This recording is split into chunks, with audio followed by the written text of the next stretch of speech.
Good morning my dear students and viewers.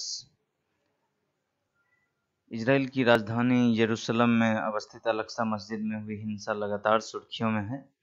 इसने Israel और फिलिस्तीन के बीच दशकों पुराने विवाद को और गहरा कर दिया है और दोनों देश युद्धरत हैं।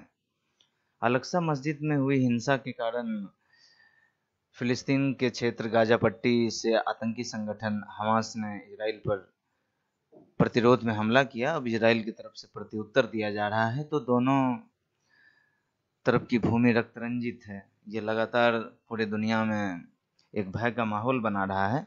आइए हम समझते हैं कि इजराइल और फिलिस्तीन के बीच क्या ऐतिहासिक अल-अक्सा मस्जिद में हुई हिंसा तो बस इसकी वानगी है। दरअसल यरूशलेम का हजारों सालों का रक्त रंजित इतिहास है। आइए उसको समझते हैं। अल-अक्सा मस्जिद विवाद दरअसल अभी हुई घटना है। इजरायली सेना पर यह आरोप है कि उन्होंने अल-अक्सा मस्जिद में नमाज पढ़ रहे नमाजियों के ऊपर आक्रमण किया, जिसके कारण 300 से ज़्यादा नमाजी घायल हो गए, लोग घायल हो गए और पूरे दुनिया भर में मुस्लिम समाज की तरफ से विरोध देखने को मिला है और इजराइल और फिलिस्तीन दोनों को शांति बरतने की अपील की गई है और यथास्थिति को बनाए रखने की अपील की गई है। इसकी भौगोलिक अवस्थिति को समझते हैं। ये पूरे विश्व का भौगोलिक मैप है। ये पूरे विश्व का भौगोलिक मैप है। आप इसको ध्यान से देखें, ये विश्व का राजनीतिक मानचित्र है। ये जो रेखा है, जो भूमध्य सागर लाल सागर होते हुए, दरअसल ये रेखा विभाजक रेखा के तौर पर काम करती है। ये भूमध्य सागर है। भूमध्य सागर के ऊपर यूरोप है, नीचे अफ्रीका है और इसके पूरब में ये पूरा एशिया है। ये पूरा एशिया का क्षेत्र है। तो एशिया का ये पूर्वी एशिया क्षेत्र है और ये पश्चिमी एशिया का क्षेत्र है। तो जिस क्षेत्र के इजराइल और फिलिस्तीन के बारे में हम बात कर रहे हैं, वो दरअसल पश्चिमी एशिया का भाग है। ये मिस्र और जॉर्डन के बीच का ये जो क्षेत्र है भूमध्य सागर के तट पर, यहीं पर इजराइल और फिलिस्तीन दोनों अवस्थित है। इसको थोड़ा और नज़दीक से समझने की कोशिश करें। यह है इजराइल का क्षेत्र। ये आपको दिख रहा है, यहाँ इजिप्ट है जिसको कि आप मिस्र कहते हैं, और इधर जॉर्डन है।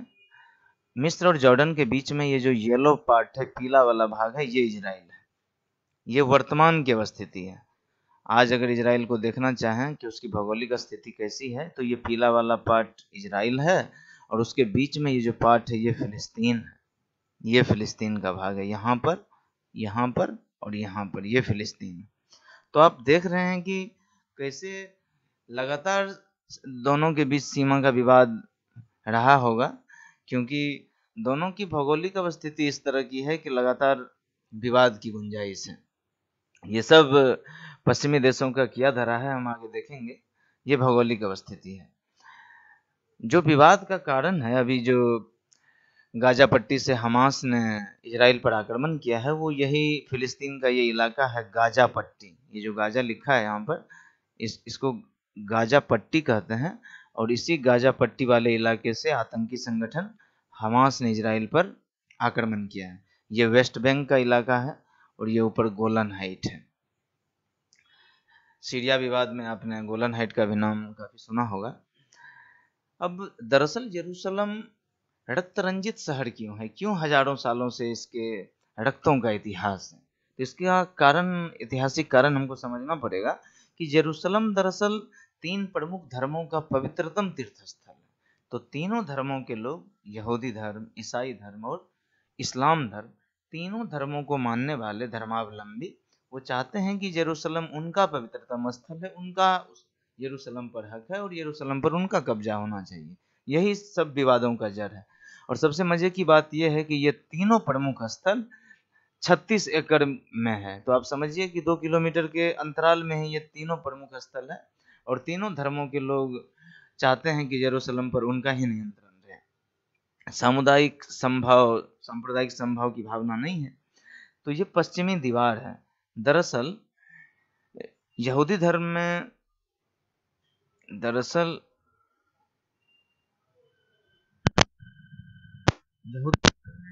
ये मान्यता है कि यहूदी धर्म के पैगंबर मूसा ने यहूदी धर्म के यहूदी धर्म के दूत मूसा ने यहूदी धर्मावलंबियों के लिए ये जेरूशलम शहर बसाया था। तो जेरूशलम पर यहूदी धर्म के लोग अपना हक जताते हैं। यहीं पर किंग डेविड का मंदिर हुआ करता था। बाद में रोमन सेना ने आक्रमण कर किंग डेविड मंदिर को ध्वस्त कर दिया और उसका केवल एक भाग इधर बचा है, जिसको जो दीवार के रूप में, इसी को हम पश्चिमी दीवार कहते हैं। ये पश्चिम के क्षेत्र की तरफ है, पश्चिमी दीवार, वेस्टर्न वॉल। यही सबसे पवित्रतम स्थल। जैसे हम लोग भोलेनाथ महादेव के मंदिर में जाते हैं, माथा टेकते हैं, बिल्कुल इसी तरह यहूदी धर्म के लोग भी पश्चिमी दीवार के पास जाकर के माथा टेकते हैं, दुआ मांगते हैं, प्रार्थना करते हैं। तो यहूदी धर्म का सबसे पवित्रतम स्थान है। बाद में जब रोमन आक्रमणकारी आए, रोमन सेना का आक्रमण हुआ, उन्होंने किंग डेविड मंदिर को किया। तो आगे चलकर आप जानते हैं कि रोमन साम्राज्य का नियंत्रण रहा, तो वहां पर चर्च स्थापित हुआ, गिरजाघर स्थापित। तो ये ईसाई धर्मावलंबी, ईसाई धर्म के मानता है कि ईसा मसीह को यहीं पर क्रूसीफाई किया गया था, ईसा मसीह को यहीं पर सूली पर टांगा गया था। तो ये उनके लिए भी सबसे हुआ है। तीसरा, 7वीं शताब्दी में इस्लाम का उदय हुआ। तो आगे चल करके यहाँ पर जेरूशलम पर जब इस्लामी सेना ने कब्जा किया, तो यहाँ पर आगे चल करके यहाँ मस्जिद का निर्माण हुआ और इसको भी पैगंबर मोहम्मद से जोड़ा। तो दरअसल तीन धर्मों का पवित्रतम स्थान है, यहूदी धर्म, ईसाई धर्म और तीसरा इस्लाम धर्म। तो तीनों धर्मों के लोग ये मानते हैं कि ये उनका पवित्रतम स्थान है और यही विवादों का जड़ है। जबकि अगर सांप्रदायिक संभाव की भावना आ जाए तो आप समझिए कि पूरी दुनिया के लिए ये एक मिसाल बन सकती है ये जमीन। आगे देखते हैं, अब ये विवाद क्यों है। अभी जो मैंने आपको ये फिगर दिखाया था, ये कि इजराइल और फिलिस्तीन के बीच जब सीमा का बंटवारा हुआ, तो ये समानता का नियम क्यों लागू नहीं किया गया कि एक तरफ इजराइल को दे दिया जाता और बिल्कुल एक तरफ फिलिस्तीन को दे दिया जाता। ऐसा क्यों है कि बीच बीच में कहीं कहीं फिलिस्तीन का पार्ट है, कहीं इजराइल है, चारों तरफ इजराइल और फिलिस्तीन फैला हुआ है, तो सीमा विवाद होगा। तो आप जानते ही हैं कि ब्रिटिश ने सबसे पहले ब्रिटेन में ही औद्योगिक क्रांति हुई, इंडस्ट्रियल रिवॉल्यूशन हुआ। तो 1760 के दशक में, तो औद्योगिक क्रांति के कारण अपने यहाँ बनने वाले माल के लिए उन्हें बाजार की जरूरत थी। तो अंग्रेजों ने पूरी दुनिया में उपनिवेश बनाए, यहाँ तक कि कई सारे यूरोपियन देश, पश्चिमी देश ने पूरी दुनिया में उपनिवेश बनाए। भारत खुद उसका भुक्तभोगी है। 200 साल से ज्यादा अंग्रेजों ने हम पर शासन किया है, हमसे बेहतर उनको कौन समझेगा। तो इसी तरह से अंग्रेजों ने 1948 में इस तरह से इजराइल और फिलिस्तीन को बांटा, एक प्रस्ताव लाया। दरअसल वो प्रस्ताव यूएनओ के द्वारा लाया गया था, यूनाइटेड नेशन ऑर्गेनाइजेशन। लेकिन आप जानते हैं कि ये संस्था भी बिल्कुल मुखौटा है, ये भी पश्चिमी देशों के इशारे पर काम करता है। तो इसने इस तरह से इजराइल और फिलिस्तीन का बंटवारा किया। इजराइल और फिलिस्तीन का बंटवारा इन्होंने इस तरह से किया कि लगातार सीमा विवाद चलता रहे। उन्होंने पूरे फिलिस्तीन के इलाके को 2 भागों में बांटा, दरअसल 3 भागों में बांटा। 48% भूमि फिलिस्तीन को दी गई, 44% भूमि इजराइल को दी गई। और जेरूशलम चूंकि विवादित क्षेत्र था, तो जेरूशलम पर यूएनओ का नियंत्रण रहा। ये लगभग 8% भूमि रही, इस पर सीधे यूएनओ का नियंत्रण था। ना तो जेरूशलम इजराइल का पार्ट बना, ना तो जेरूशलम फिलिस्तीन का पार्ट बना। अंग्रेज तो हमेशा से डिवाइड एंड रूल की पॉलिसी खेलते थे। वो चाहते ही नहीं थे कि इजराइल फिलिस्तीन के बीच विवाद समाप्त हो, फिर तो अंग्रेजों की भूमिका ही समाप्त हो जाएगी। अभी हाल ही में अमेरिका ने भी समर्थन किया है कि इजराइल को अपने आत्मरक्षा का अधिकार है। बिल्कुल अधिकार है, लेकिन नमाज पढ़ रहे नमाजियों के ऊपर इस तरह से आक्रमण, ये तो विभत्सकारी घटना है। भारत ने भी इसका विरोध किया है और यथास्थिति को बनाए रखने की अपील की है। अब देखिए,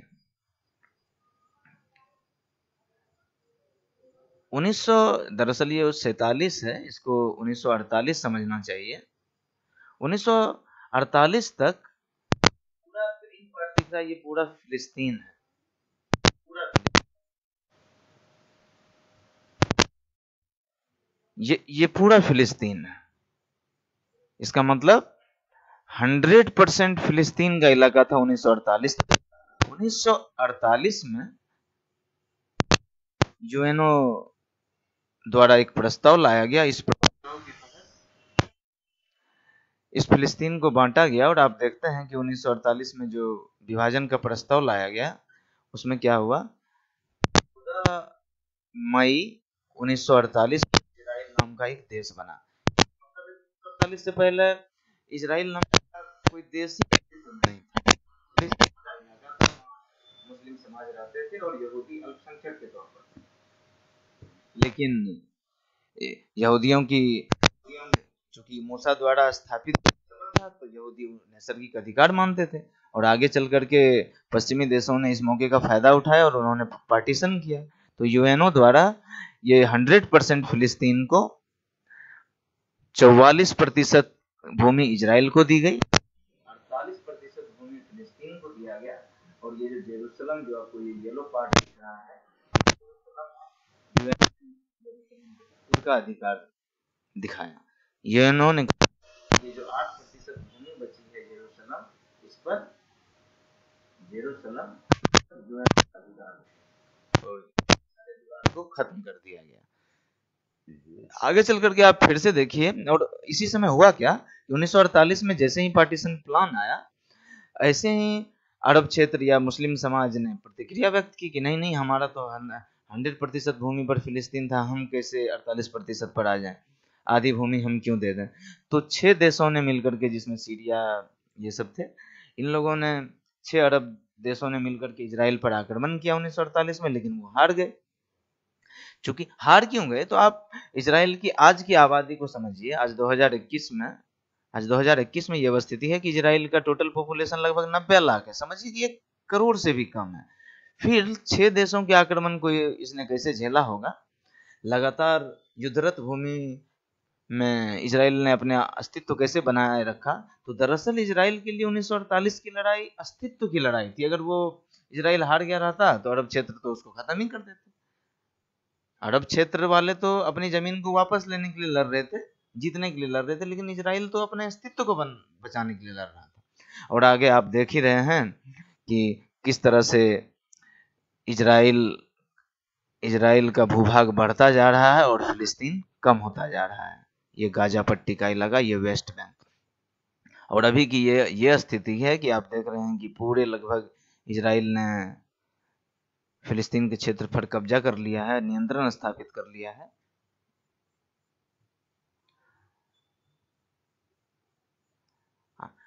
जेरूसलम रक्त रंजित शहर है, जैसा कि मैंने पहले ही कहा है। तो क्यों है ऐसा? तीनों धर्मों का यह पवित्रतम स्थान है। तीनों धर्मों के लोग इस पर अपना नियंत्रण स्थापित करना चाहते हैं। तो इसके प्राचीन इतिहास को समझते हैं। मैंने बताया ही कि ये मिस्र और जॉर्डन के बीच में ये जो क्षेत्र है पश्चिमी एशिया, ये पूरा एशिया है। ये एशिया है। तो एशिया का ये पूर्व भाग हुआ, ये पश्चिमी भाग हुआ। तो ये वेस्टर्न एशिया में पश्चिमी भाग में इजराइल और फिलिस्तीन अवस्थित है। तो मूसा ने यहूदी राज्य की यहाँ स्थापना की थी। तो इस तरह से पश्चिमी दीवार उनका सबसे पवित्रतम स्थान है। आगे चल करके जब रोमन साम्राज्य स्थापित हुआ तो रोमन साम्राज्य इतना विशाल हुआ कि 4वीं सदी में उसको विभाजित करना पड़ा। तो जो पूर्वी रोमन साम्राज्य है, जिसे आप बिजेंटाइन साम्राज्य के नाम से जानते हैं, उसने 5वीं सदी में ईसाई धर्म को अपना राजधर्म घोषित कर दिया और वहीं पर द होली सेपल्कर चर्च स्थापित की। चूंकि वहीं पर ईसा मसीह को क्रूसिफाई किया गया था, उनको सूली पर टांग दिया गया, तो ये उनका भी पवित्रतम स्थान है। आगे चलकर 7वीं सदी में इस्लाम का उदय हुआ और पैगंबर मोहम्मद साहब से जेरूसलम को जोड़ा गया और वहीं पर अल अक्सा मस्जिद का निर्माण हुआ। तो ये इस्लाम का भी सबसे पवित्रतम स्थान है। तो 3 धर्मों का सबसे पवित्रतम स्थान है। आगे चल करके जब अरब क्षेत्र ज्यादा मजबूत हुआ, ताकतवर हुआ, खास करके जब ऑटोमन साम्राज्य आया, तो आप देखते हैं कि लगातार ईसाइयों और मुसलमानों के बीच युद्ध हुआ। हालांकि बार बार अरब क्षेत्र को पराजय का मुंह देखना पड़ा। द्वितीय विश्व युद्ध में द्वितीय मित्र राष्ट्र और धुरी राष्ट्र के बीच जब लड़ाई चल रही, आप जानते हैं कि फर्स्ट वर्ल्ड वॉर 1914 से 1918 के बीच हुआ था। वर्ल्ड वॉर फर्स्ट 1914 से 1918 के बीच हुआ। इसी बीच में वर्ल्ड प्रथम विश्व युद्ध चल ही रहा था। उसी समय 1916 में फ्रांस और ब्रिटेन ने एक गुप्त संधि की, जिसको हम साइक्स और पिकॉट समझौता के नाम से जानते हैं। साइक्स और पिकॉट समझौता के तौर पर इन्होंने ये समझौता गुप्त संधि कर ली कि ऑटोमन साम्राज्य को कमजोर कर दिया जाएगा, युद्ध पश्चात इसको अलग अलग हिस्सों में बांट लिया जाएगा, और ये जो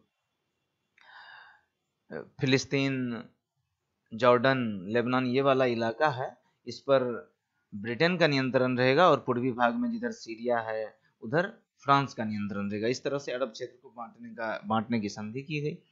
आगे 1948 में ब्रिटिश इजराइल और फिलिस्तीन, चूंकि इजराइल तो पहले था ही नहीं, तो फिलिस्तीन का इलाका ब्रिटिश उपनिवेश था। तो ब्रिटिश उपनिवेश से इजराइल ने खुद को स्वतंत्र किया और खुद को एक आजाद मुल्क घोषित किया, और 14 मई 1948 को खुद को एक आजाद देश के तौर पर स्थापित किया, और अगले ही साल 1949 में यूएनओ द्वारा इसे मान्यता भी मिल गई। 6 अरब देशों का इस पर आक्रमण हुआ, हालांकि इजराइल जीत गया। ये इसका प्राचीन इतिहास है।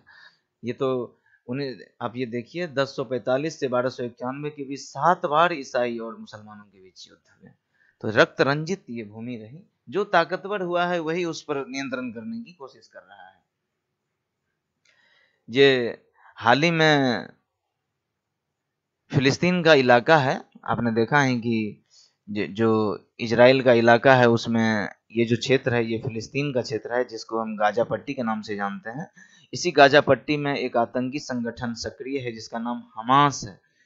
तो जैसे ही अल-अक्सा मस्जिद में हिंसात्मक घटना हुई तो इजराइल के प्रतिरोध में हमास ने इजराइल पर जवाबी हमला किया। ये आप देख रहे हैं कि किस तरह से शहरों को बर्बाद किया गया, और वापस अब इजराइल दोबारा फिलिस्तीन के ऊपर आक्रमण कर रहा है। फिलिस्तीन के ऊपर आक्रमण कर रहा है। मैं आपको थोड़ा इतिहास में ले जाऊं तो आप जानते हैं कि प्रथम विश्व युद्ध का तात्कालिक कारण क्या था। प्रथम विश्व युद्ध का तात्कालिक कारण सर्बिया और पोलैंड के बीच विवाद था, और सर्बिया और पोलैंड के बीच जो भी विवाद रहा हो, सर्बिया और पोलैंड खुद में इतने सक्षम नहीं थे कि वो इतना बड़ा युद्ध झेल सकते थे, लेकिन सर्बिया के ऊपर रूस का हाथ और इधर पोलैंड के ऊपर जर्मनी का हाथ, और इस तरह से ये मित्र राष्ट्र और धोरी राष्ट्र की श्रृंखला बढ़ती गई, और सर्बिया और पोलैंड के कंधों पर बंदूक रख करके इन देशों ने युद्ध करवाया, और इसने विश्व युद्ध का रूप ले लिया जिसमें करोड़ों लोग मारे गए। तो अभी जैसे इजराइल और फिलिस्तीन के बीच ये विवाद है तो यथास्थिति को बनाए रखने की अपील की गई है। भारत ने भी संतुलित प्रतिक्रिया व्यक्त की है, लेकिन ये तुर्की के राष्ट्रपति हैं एर्दोगन साहब। एर्दोगन, तुर्की के बारे में आप जानते हैं कि तुर्की का एक पुराना शहर इस्तांबुल है। आज ये तुर्की का खूबसूरत शहर है। इस्तांबुल पहले कुस्तुनतुनिया के नाम से जाना जाता था। रोमन साम्राज्य जब बहुत विशाल हुआ तो 4वीं शताब्दी में रोमन साम्राज्य 2 भागों में बट गया। तो पूर्वी रोमन साम्राज्य की राजधानी यही इस्तांबुल थी, जिसको उस समय हम कुस्तुनतुनिया के नाम से जानते थे। और आगे चल करके मुस्तफ़ा कमाल पाशा ने तुर्की को बहुत ही लिबरल कंट्री बनाया था, जो सभी धर्मों का आदर करता है, जहाँ लोग रैशनल हैं, सभी संप्रदाय को सम्मान देते हैं। तो वहाँ मॉडर्निटी लाई गई, आधुनिकता के विचार का प्रचार प्रसार हुआ। लेकिन एर्दोगन वापस वहाँ पर फंडामेंटलिस्ट इस्लामिक शासन स्थापित करना चाहते हैं और खुद को खलीफाई के तौर पर स्थापित करना चाहते हैं। जैसे पैगंबर मोहम्मद साहब के बाद 4 खलीफा हुए, उसी तरीके से एर्दोगन भी खुद को इस्लामिक जगत का खलीफा घोषित करने पर तुले हुए हैं, और वो इजराइल और फिलिस्तीन विवाद को और हवा देने की कोशिश कर रहे हैं। अभी अभी आपने स्टेटमेंट सुना होगा कि उन्होंने रूसी राष्ट्रपति पुतिन से, ये पुतिन है रूसी राष्ट्रपति, उन्होंने पुतिन से कहा है कि क्यों ना इजराइल को मजा चखाया जाए, इजराइल को ये बताया जाए कि उसने बहुत बड़ी गलती की है। तो युद्धरत भूमि को शांत करना चाहिए। तो ये लोग और भड़काने पर तुले हुए हैं ताकि इस्लामिक समाज में इनकी पहुंच बने, एर्दोगन की। तो ये इजराइल और फिलिस्तीन के बीच ये ऐतिहासिक विवाद था जो आपने देखा। माय डियर स्टूडेंट्स, थोड़ा सा आप और समझिए कि ये दोनों देशों के बीच, इजराइल तथा फिलिस्तीन के बीच ये युद्धरत भूमि को हवा क्यों दी जा रही है। हमास आक्रमण कर रहा है इजराइल के ऊपर, तो हमास को कौन इतने आधुनिक हथियार प्रोवाइड कर रहा है। तो आपको समझना चाहिए कि कुछ दुनिया भर में कुछ ऐसे लोग हैं जो कि चाहते हैं कि युद्धरत भूमि लगातार युद्ध में बना रहे ताकि उनके हथियार का कारोबार चलता रहे। आप जानते हैं कि पश्चिमी देश तो बहुत छोटे छोटे देश हैं, उनका कारोबार ही, उनकी अर्थव्यवस्था ही इस बात पर चल रही है कि लगातार शांत भूमि अशांत रहे, युद्धरत रहे, ताकि हथियारों का प्रोडक्शन हो और वो उनका सेल कर सकें, बेच सकें। जब शांति होगी तो वो हथियार कैसे बेच पाएंगे। तो ये उनकी मजबूरी है कि लगातार हवा देते रहें, अशांत करते रहें क्षेत्र को। पश्चिमी देशों का ये पुराना ही इतिहास रहा है। ब्रिटेन द्वारा जैसे ही इजराइल और फिलिस्तीन के सीमा को सुलझाने का प्रयास किया गया, तो वो तो विवादित विभाजन है। उसने तो विवाद का एक बीज बो दिया है कि लगातार सीमा विवाद बना रहेगा। आप देख ही रहे हैं कि किस तरह से इजराइल और फिलिस्तीन, किस तरह से, देखिए यहाँ सीमा है, यहाँ सीमा है, यहाँ सीमा है, तो ये तो लगातार विवाद का केंद्र रहेगा। और ये इजराइल और फिलिस्तीन के बीच बिल्कुल ऐसे ही विवाद अंग्रेजों ने लगातार विवाद का बीज बो दिया जैसे 1947 में भारत और पाकिस्तान के बीच। आईपी से इजराइल फिलिस्तीन है तो आईपी से इंडिया पाकिस्तान भी है। ये 1948 में ये बीज बो दिया गया और 1947 में आप जानते हैं कि धर्म के आधार पर यहाँ भारत में भी विभाजन हुआ। और कैसे विभाजन हुआ, तो भारत के पूर्वी भाग में भी, पश्चिमी भाग में भी पाकिस्तान को जगह दी गई ताकि लगातार ये भूमि युद्धरत रहे और ब्रिटेन की पूछ हो। शांति स्थापित करने के लिए हम बार बार ब्रिटेन के दरवाजे पर जाए। तो आप समझ ही रहे हैं, थोड़ा सा और समझने की कोशिश करिए। तो आप जानते हैं कि इस्लामिक समाज मक्का, मदीना, इन दोनों को अपना पवित्रतम स्थान मानता है। तो इस्लामिक धर्मावलंबी के लिए सऊदी अरब में अवस्थित मक्का और मदीना के बाद जेरूसलम में अवस्थित अल-अक्सा मस्जिद सबसे पवित्रतम स्थान है।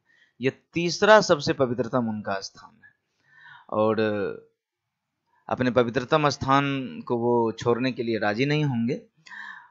आप ये देख रहे होंगे कि ये यहूदी धर्म का सबसे पवित्रतम स्थान है पश्चिमी दीवार, और पश्चिमी दीवार के पीछे ही आपको ये गोल्डन डोम दिख रहा होगा। ये बिल्कुल ये अल-अक्सा मस्जिद का ये गोल्डन डोम है। तो आप समझिए कि ये दोनों पवित्रतम स्थान, ये यहूदी धर्म का और ये इस्लामिक धर्म का, कितना नजदीक है। इसलिए ये 36 एकड़ का जो इलाका है ये सबसे बड़े विवाद का केंद्र है। जबकि अगर सांप्रदायिक संभव की भावना स्थापित हो जाए, तीनों धर्म के लोग सर्वधर्म समन्वय की भावना के साथ रहें, एक दूसरे के सह अस्तित्व को बनाए रखने का सम्मान करें, तो फिर यही यरूशलेम जो कि हजारों साल से रक्त रंजित शहर है, रक्तों का इतिहास लिखा है इसने, यही शांति का मार्ग भी दिखाएगा। तो आपको ये समझ में आया होगा, इजराइल और फिलिस्तीन के विवाद को आपने समझा होगा।